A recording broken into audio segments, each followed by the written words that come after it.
बिस्मिल्लाहिर्रहमानिर्रहीम। अस्सलाम वालेकुम व्यूवर्स, मैं हूं मखदूम अमीर हैदर हाशमी और आप देख रहे हैं मेरा YouTube channel Hashmi organic farming.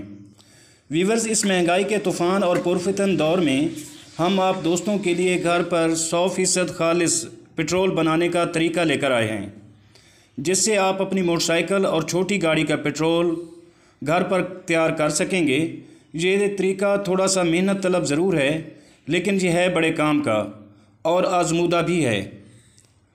दोस्तों, कदीम ज़माने में लोग इस तरीके को इस्तेमाल करते थे, लेकिन जूँ जूँ इंसान ने तरक्की की और सहूलियात मुयस्सर आ गईं, तो लोगों ने इस तरीक़े पर मेहनत करने की बजाय आसानियाँ तलाश करना शुरू कर दीं।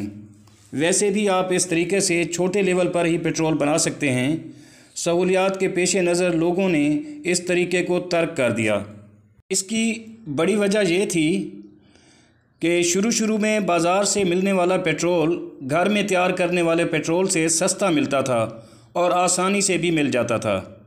तो अजीज़ साथियों, पेट्रोल महंगा होने के सबब हमारी तरह का मिडिल क्लास और गरीब तबका इंतहाई परेशानी का शिकार है। अगर आप भी अपने मोटरसाइकिल और गाड़ी का पेट्रोल घर पर बनाना चाहते हैं तो कमेंट्स ज़रूर करें। इंशाल्लाह अगली वीडियो में मैं आप दोस्तों को पेट्रोल बनाने का तरीका बता भी दूंगा और समझा भी दूंगा। साथियों, जल्द मिलते हैं इंशाल्लाह अगली वीडियो में, इस दुआ के साथ कि अल्लाह आपको अपनी हिफ्ज़ व अमान में रखे। आमीन सुम्मा आमीन।